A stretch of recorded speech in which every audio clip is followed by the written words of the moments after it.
엔게디 동굴에서 다윗은 사울왕을 죽일 수 있었지만 죽이지 않았습니다. 그리고 동굴 밖에 나와서 사울왕에게 다윗의 진심 어린 고백을 이야기합니다. 이런 다윗의 진심 어린 고백을 들은 사울왕은 펑펑 울면서, 뭐 어떤 성경학자들은 가식적인 눈물이었다 이렇게 말하기도 합니다만은 제가 볼 때는 가식적, 막 연기자들이 꾸며가지고 눈물을 막 흘리는 그런 눈물은 아니었던 것 같고요. 순간적으로 그의 마음이 큰 감동을 받은 것이 맞는 것 같습니다. 그러면서 사울왕은 또 자기의 그런 마음을 다윗에게 고백하는 모습이 오늘 본문에 나옵니다. 16절 17절 말씀 봅니다. 다윗이 사울에게 이같이 말하기를 마침에 사울이 이르되 내 아들 다윗아 이것이 내 목소리냐 하고 소리를 높여 울며 다윗에게 이르되 나는 너를 학대하되 너는 나를 선대하니 너는 나보다 의롭도다.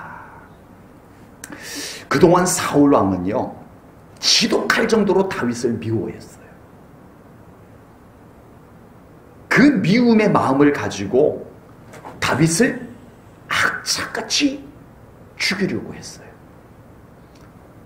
이것은 뭐 이성적으로 다윗을 죽일 만한 이유가 아주 뭐 이만큼 있어서 이렇게까지 죽이려고 해야 될 만큼의 이유가 충분해서 그렇게 한 것도 아닌 것 같아요.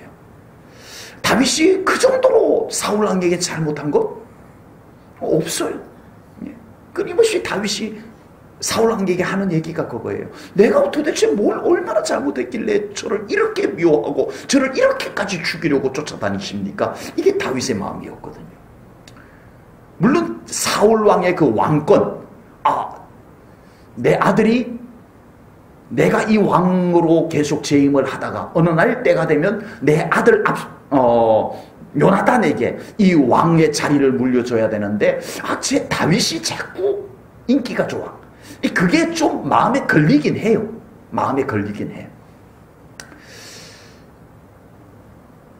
그리고 또 성경에 나온 내용이니까요. 사울왕이 악령에 사로잡혀가지고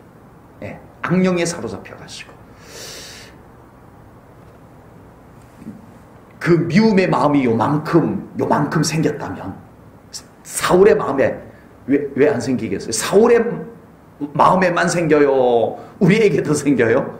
다 생겨요. 요만큼 생겼는데 그걸 악령이 사탄이 딱 거머쥐잡으니까 그 미움이 폭발적으로 커진 것도 물론 있는 것 같아요. 하나님께서 인간을 창조하실 때 인간에게 조각해 놓으신 정이라는 게 있어요. 인간의 정, 양심 다 있으시죠? 양심, 인간성. 저 사람은 인간성이 좋아. 성품, 인품 이런 걸 얘기하는 거죠. 이성, 이성.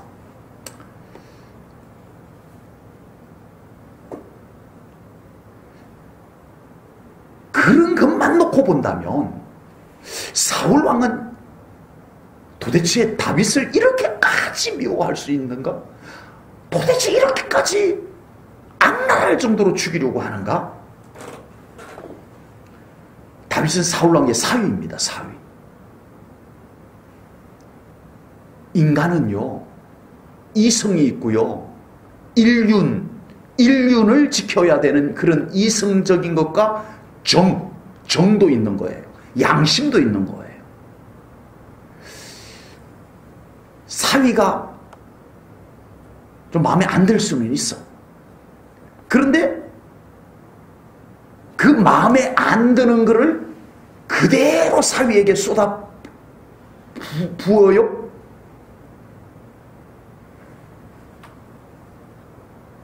왜 그렇게 못해요? 딸 때문에. 나의 딸 때문에. 내 딸을 봤으라도. 네. 사울 왕이 적어도 인간이기에, 하나님이 창조한 하나님의 형상을 담게 창조된 인간이기에, 아무리 다윗이 미운 틀이 박혔다 하더라도 자기 딸 미갈을 봤으라도, 자기 딸을 봤으라도 이렇게 죽이려고 이 정도로까지 미워하면 안 되는 것이 인간이에요. 인간이에요. 그리고 다윗은요, 자기 나라를 위해서, 사울왕의 임금으로 있는 그 나라를 위해서 나가서 목숨을 걸고 싸워가지고 전쟁을 이기고 돌아오고, 국가를 위해서 얼마나 공로가 많은 다윗인지 몰라요. 상을 줘야 될 사람이에요. 그리고 또 사울왕이 악령에 시달릴 때, 악령에 사로잡혀서 막 시달릴 때 다윗이 소식을 듣고 얼른 수금을 들고 달려와가지고 수금을 타면서 찬양을 하면은 사울왕에게 역사하던 악령이 떠나가는 일도 누가 했어요? 지금 그렇게 미운, 그렇게 죽여야 된다라고 하는 다윗이 그 일을 해준 거예요. 은인이에요, 은인. 아니, 적어도 인간이라며 이렇게까지 할 수 있을까?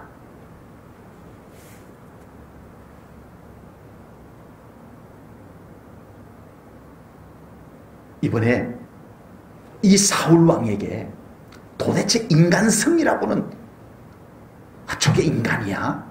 인간이면 저렇게까지 할 수 없지? 라고 했던 사울왕이 이번에 뜻밖의 모습을 보이는 거예요. 다윗을 잡아서 죽이려고 엔게디 황무지로 왔다가 협곡에 있는 굴에 들어가서 잠깐 볼일 보고 나왔는데 뒤에서 누가 불러. 사울왕이시여, 아버지 사울왕이시여 하고 불러. 뒤돌아봤더니 다윗이야. 암호를 이렇게 손에 들고 하는데 사울왕의 옷자락을 벤 거야. 봤더니 자기 옷자락을 봤더니 정말 잘려나갔어. 그리고 다윗이 말합니다. 왕이시여, 제가 왕을 죽일 수 있었지만 이 옷자락만 이렇게 잘라왔습니다. 그 말을 듣는 순간에 울컥한 거예요, 사울왕이. 그래서 오늘 본문 이 내용을 말한 거예요. 아니, 세상에 지금까지 사울왕의 한 집만 놓고 보면 인간도 아니야. 딸을 둔 아버지도 아니야. 이건 그럴 수 없어. 이 짐승만도 못한 악마 같은 존재, 그렇게만 보였던 사울왕이 순간 내 아들아 소리 높여 펑펑 울었어요. 이것을 보면서 갑자기 사울도 인간이었구나. 사울도 갑자기 정이 북받쳐 올랐나 보다. 예, 다윗의 그런 모습에 진심 어린 말, 그리고 그 자기를 죽일 수 있었는데도 안 죽였던 그 다윗의 그것을 생각하니까 순간적으로 울컥한 거예요. 간혹 뉴스에 보면, 요즘은 너무 끔찍해요. 가끔씩 뉴스 보다가 소름이 오싹해져요. 아니, 인간이 어떻게 저렇게 악랄하게 죄를 지을 수 있을까? 우와, 제주도에서 여자가, 우와, 이건 진짜가 아니겠지? 막 이렇게 생각하고 싶은 정도로.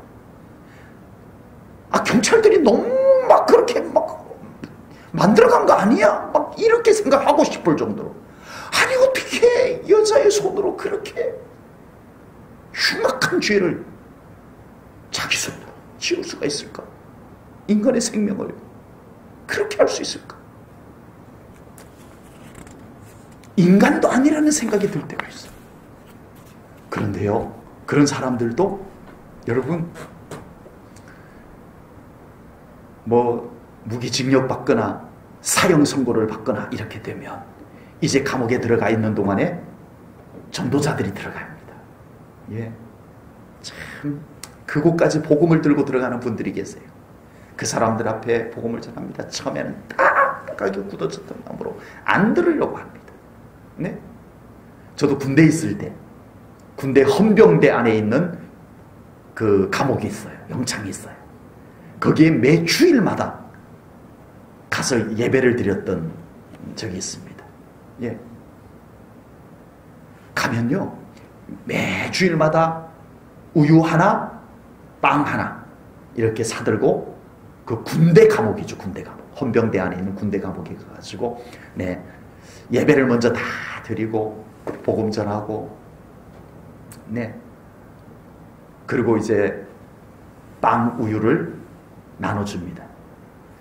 어떤 사람은 자존심이 상해서 그것도 안 받아요. 받아가지고 우리를 향해서 니들이나 처먹어라 그러고 던지는 사람도 간혹 있어요. 안 들어요. 그런데요, 매주일 가서 진심 어린 마음으로 그분들 위해서 기도하고, 네, 그랬던 사람이 펑펑 우는 것을 제가 봤습니다. 빵을 도로 우리를 향해서 던졌던 사람, 그 사람이 펑펑, 나중에 그 사람 앞에 가가지고는 기도해주고 싶지가 않더라고요. 솔직히 인간적인 마음으로. 그런데 성령님이 그 삭막해진 얼음 덩어리처럼 얼어있던 그 마음을 성령님이 녹여버리니까 펑펑 울더라고요. 여러분, 지금 오늘 사울 왕의 모습은 어쩌면 우리들에게 참 많은 것을, 우리 인간들의 그 깊숙한 모습들, 숨겨진 내면의 모습들까지 우리들에게 보여주고 있는지도 모르겠습니다. 문제는 죄와 사탄이 문제입니다. 인간은 어쩔 수 없어요. 인간은 어쩔 수 없어. 하나님이 형상대로 지어놓은 인간들이야. 네. 그 형상이 다 더럽혀지고, 네, 정말 콘크리트처럼 굳어져 버리고, 그럼에도 불구하고 성령님이 건드려 버리니까, 네, 펑 터져 버리고 눈물 콧물 흘리더라는 거예요. 그런데 여전히 그 죄는 그 사람을 올가매려고 합니다. 울지 마. 네가 뭘 울어? 네 같은 놈이 울 자격이나 있어. 속에서 그 심령을 계속 건드립니다.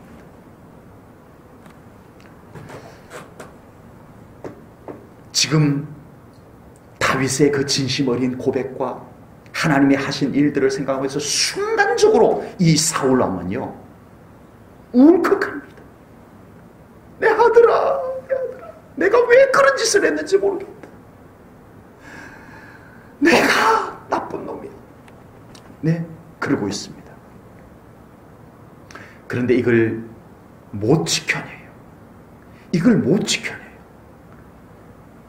그 순간 그걸 믿음으로 꽉 붙잡아버리면 이제 사울왕도 살 텐데, 그 순간 죄가, 그 순간 사탄이 사울을 다시 요동시킵니다.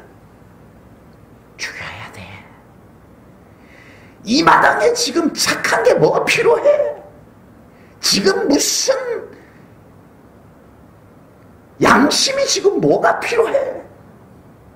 정 따위가 뭐가 필요해? 지금 죽어야, 다윗을 죽여야 네가 사는 걸 잊어버렸어. 끊임없이 그 속에서 죄가, 사탄이 사울왕을 요동을 칩니다. 그 순간 이 성령님의 감동을 붙잡아야 돼요. 성령님의 감동을 꽉 붙잡아야 되는데 그걸 못 붙잡아버려. 그러니까 사울왕이 다시 또 원위치 내버려. 또 다윗을 또 죽이러 다녀요. 너무 안타까워요. 너무 안타까워요. 내가 나를 지키는 겁니다. 물론 내 힘으로 다 지키는 것은 아니지만 어쨌든 내가 나를 지켜야 돼요. 자신의 양심도 내가 잘 지켜내야 돼요. 예? 누가 대신 지켜주는 거 아닙니다, 여러분. 끊임없이 우리를 그렇게 온전한 믿는 사람답게 살지 못하게 우리 안에 끊임없이 격동시키는 것, 죄, 사탄. 그 속에서 우리는 여전히 성령님의 감동하심을 우리가 우리의 양심 속에서 붙잡아야 돼요. 아멘? 우리의 감정정, 이런 것 성령님이 주시는 그 아름다운 것으로 함께 우리가 붙잡아내야 돼요. 제가 대신 못 지켜드려요.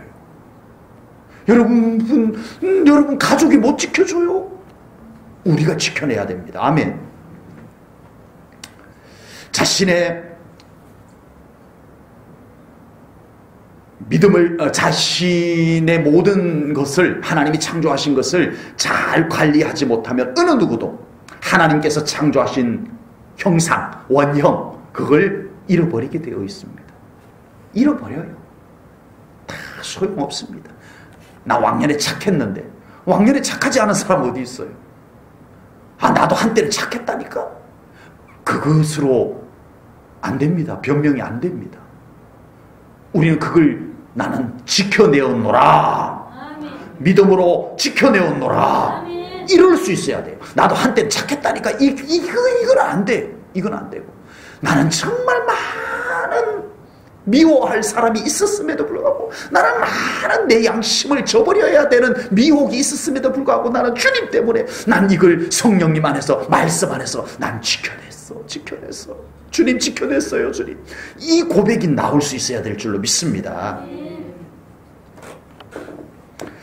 사울 왕에게도 그동안 마비된 양심, 잃어버렸던 그런 정, 인간성, 이것이 잠시나마 깨어났어요. 그 완전히 짓눌려 있었던, 그것이 순간적으로 다윗의 그 진심 어린 모습, 성령님의 감동으로 인해서 순간적으로 깨어났어요. 내가 왜 그랬지? 그럴 때 있어요. 진짜예요. 이건 가식이 아니에요. 꾸민 것이 아니고 정말 우리가 살아가다 보면 자기도 모르게 밤에 혼자 펑펑 울 때가 있어요. 성령님이 그 순간에 만지는 건데, 그걸 붙잡으면 내가 사는데, 내가 왜 이러지? 내가 이렇게 지금 이럴 때가 아니지. 그래서 다 또 놓쳐버리는 거죠. 믿는 자들에게 회개란 회복의 첫 관문입니다. 이 기회는 우리들에게 은혜로 들어가는 문을 여는 것과 같은 거예요. 그래서 우리는 정말 이 회개의 기회가 올 때 그 회개를 잘 완성하면 우리는 회복의 은혜를 맛보게 될 줄로 믿습니다. 회개는 진실한 마음을 담아서 해야 됩니다. 참된 회개는요, 진실한 마음이 담겨져 있어야 됩니다. 지금 사울왕은 순간적으로 감정에 북받쳐서 다윗에게 뉘우치는 듯, 정말 내가 왜 그랬는지 모르겠어. 아들아, 내 아들아 하면서 하는 말이 감정에 북받쳐서 하긴 하는데, 거짓말은 아니지만 어쨌든 순간적인 감정에 북받쳐서 하는데, 거기에 진실한 마음을 담는 것을 못했어요. 그런 북받치는 감동을 그의 진실한 마음에까지 스며들게 하고 그의 영혼에까지 스며들게 했어야 되는데, 그것까지 안 하고 감정에 북받치는 것으로 끝내버린 거예요. 그래서 사울왕은 더 이상 달라진 것이 없이 다시 또 다윗을 죽이겠다고 나서게 되는 거예요. 우리가 사람 앞에 뉘우치든지 하나님 앞에 회개를 할 때 우리는 가장 진실한 마음을 우리가 담아서 해야 됩니다. 아멘. 하나님은 우리의 마음 중심을 다 아시기 때문에 당연하고요. 사람에게 하는 것도 우리는 진실함으로 해야 됩니다. 아멘. 하나님이 다 보시기 때문에 그래요. 그래서 우리는요, 늘 하나님 앞에서 분명한 회개를 하고, 우리는 그것을 내 마음으로 지켜낼 수 있는 그런 모습이 되어져야 된다는 겁니다. 하나님 앞에 분명히 회개를 했는데 똑같은 죄를 반복적으로 짓는다? 그건 이상한 거예요. 그건 잘못된 거예요. 우리 예배 대표 기도할 때마다 똑같은 죄를 반복적으로 기도하는 것은 사실은 안타까운 일입니다. 물론 그렇게 또 회개할 수 있다는 것도 은혜 중에 은혜입니다. 그것도 하나님의 은혜이기 때문에 할 수 있는 거예요. 그렇게 하면 안 돼요라는 건 아니에요. 회개 기도했던 것 다시 또 할 수 있어요. 그것도 하나님의 은혜의 문이 열려있기 때문에 우리에게 할 수 있도록 허락된 거예요. 그래서 또 같은 반복적인 회개 기도를 할 수도 있어요. 그러나 우리가 이미 회개한 기도를 우리는 회개했다면, 우리 하나님 앞에 하나님 잘못했어요, 하나님 그렇게 살지 않을게요 라고 기도했다면 우리는 그렇게 봐야 됩니다. 우리가 하나님 앞에 회개한 것은 그렇게 살아봐야 돼요. 그렇게 살아보고 연약해서 또 넘어졌어. 그럼 어떻게 해요? 에이, 이제 회개도 안 할래요. 그러지 말고 우리는 이전에 회개 기도했던 거 또 회개 기도 할 수 있어요. 살아봤지만 하나님 또 넘어졌어요. 주님, 저의 연약함을 다시 한번 용서해 주세요. 할 수 있어요. 그러나 이미 회개 기도한 그것을 우리는 완전히 무시하고 아무렇지도 않은 듯이 또 반복적인 그런 하나님이 싫어하는 삶을 또 반복적으로 살고, 그리고 또 와서 그냥 회개 기도하고 또 하고, 이건 아니라는 거예요.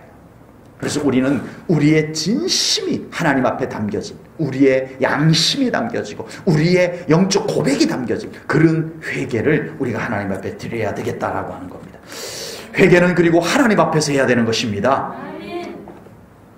우리가 사람 앞에서 뉘우치는 것도, 그리고 하나님 앞에 회개하는 것도 꼭 하나님 앞에서 해야만 된다라고 하는 사실입니다.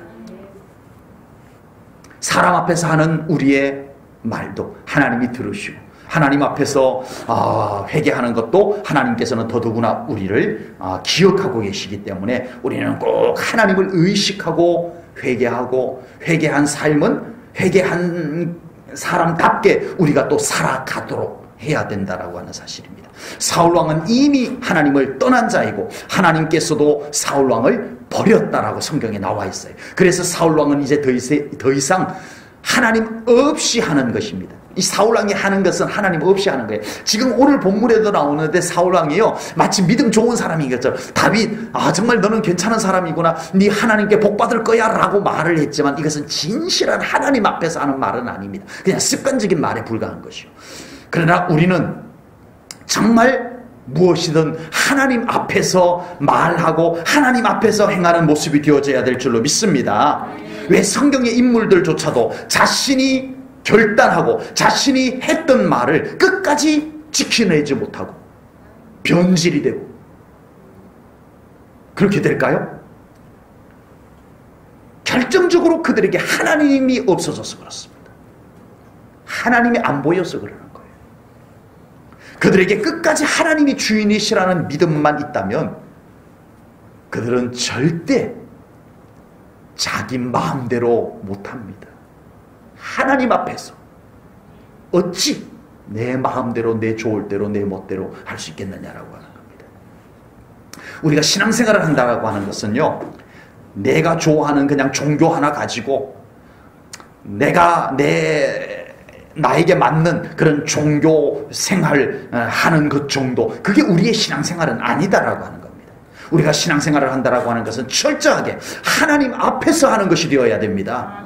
여러분, 우리는 우리의 신앙생활이 하나님 앞에서 하는 신앙생활이 되어야 됩니다. 목사 앞에서 하는 것도 아니고요. 물론 목사님과의 관계도 있고 성도님들과의 관계도 있지만 궁극적으로 우리의 신앙생활은 하나님 앞에서 하는 신앙생활이 되어져야 됩니다. 그래야만 우리가 기분에 따라서 신앙생활을 하지 않게 되는 거예요. 하나님 앞에서 신앙생활할 때 상황에 따라서 우리가 이랬다 저랬다 하지 않을 수가 있는 거예요. 하나님 앞에서 신앙생활을 할 때 우리는 끝까지 진실하고 신중하게 신앙생활을 할 수 있게 될 것입니다. 사울왕도요, 처음에는 하나님 앞에서 했어요. 그러니까 얼마나 겸손했는지 몰라요.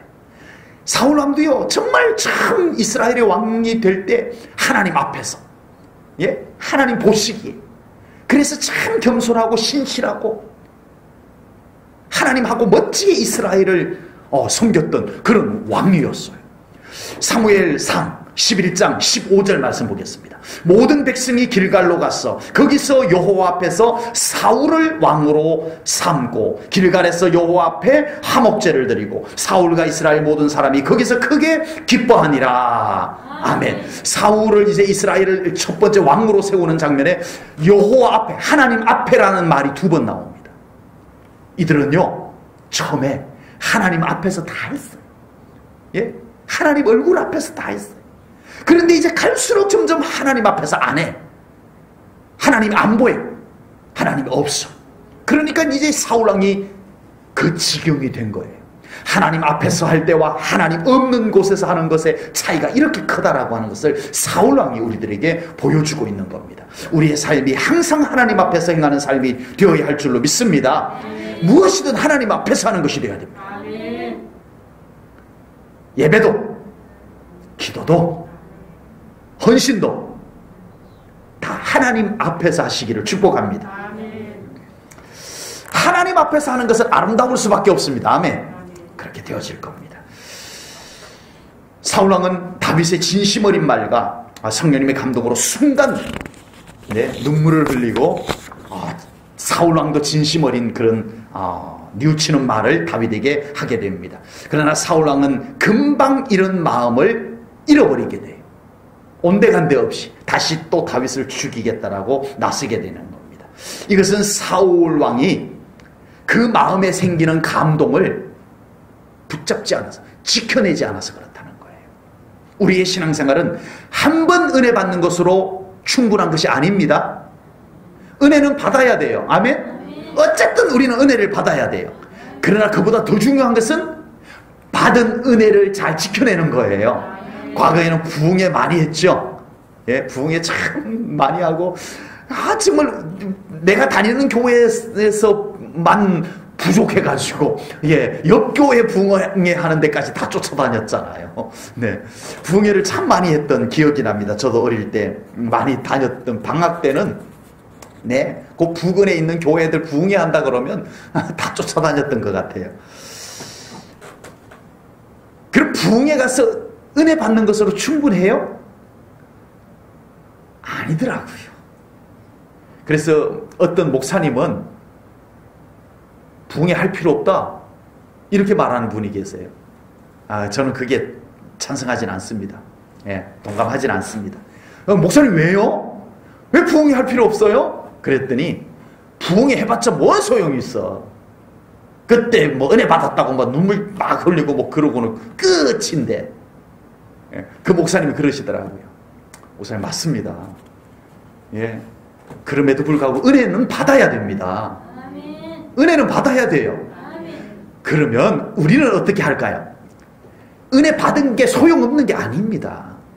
왜 은혜 받는 게 왜 필요 없어요? 은혜 받아야죠. 우리는 한 가지 더 배우자고요. 은혜는 받자.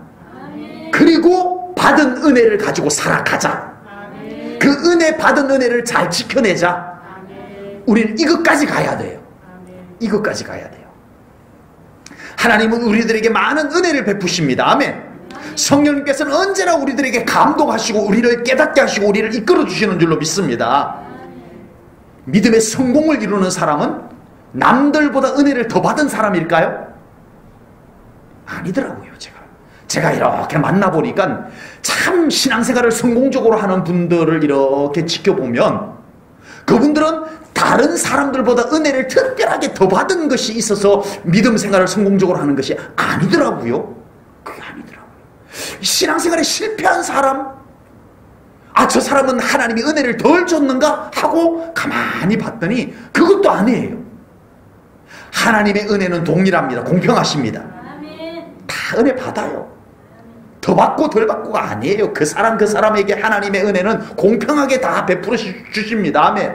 성령님은 모든 영혼들에게 동일하게 역사하시고 동일하게 함께 계시고 하세요.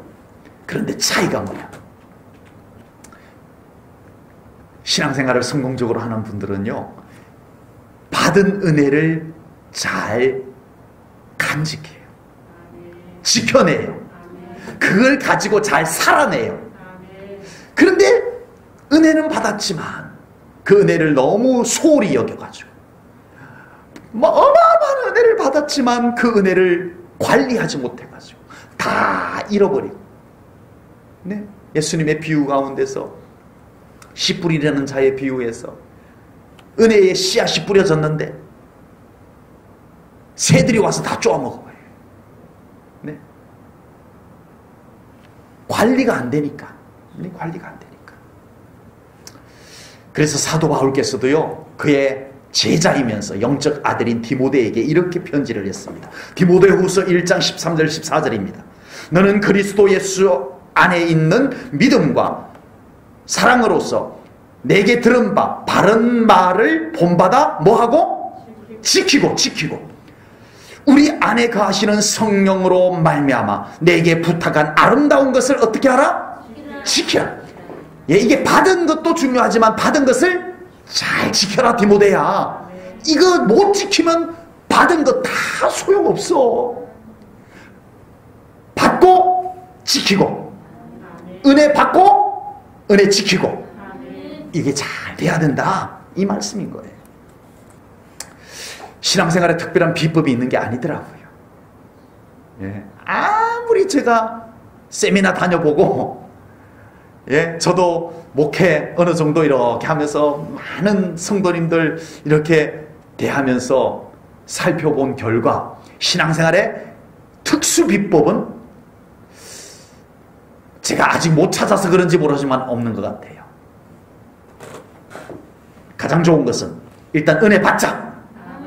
받아야죠. 뭐 은혜 안 받고는 무슨 수로 우리가 신앙생활 하겠어요.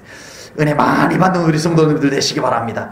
예배 때마다 은혜 받으시기 바랍니다. 성경 읽을 때마다 은혜 받으시기 바랍니다. 일단 은혜 받고 성령님의 감동하심으로 깨닫고 우리가 그것을 잘 지켜내면서 받은 은혜를 가지고 살아가는 삶을 살아가는 그런 우리 성도님들 되시기를 축복합니다. 그래서 정말 이 마지막 때에 우리가 믿음 지켜내기가 전보다 더 어려워졌어요. 참, 전에는 교회 나가지 마! 교회 갔다 오면은 대문 잠궈 놓으셔가지고 담도 넘어가시고, 네. 그래서 어려웠던 때가 있었지만 지금은 스스로 나가지 않게 만드는 이상한 어려움이 지금 우리를 뒤에서 끌어당기고 있습니다. 이런 때에 우리가 은혜도 더 받으시고 받은 은혜를 가지고 힘있게 우리의 믿음을 가꾸어 나가는 그런 우리 제일전능계 성도님들 꼭 되어주시기를 주님의 이름으로 축복합니다. 기도하겠습니다. 하나님 아버지, 오늘도 귀한 말씀으로 우리의 믿음을 돌아보게 하시니 감사합니다. 아버지 하나님, 우리는 미약하고 연약합니다. 하나님께서 새 힘을 더하여 주옵소서. 성령님, 우리를 더 깨닫게 하시고 주님, 우리에게 은혜를 더 베풀어 주시옵소서. 그것을 가지고 우리가 믿음으로 승리하며 살아가겠나이다. 주님, 함께해 주옵소서. 예수님 이름으로 감사하며 기도하옵나이다. 아멘.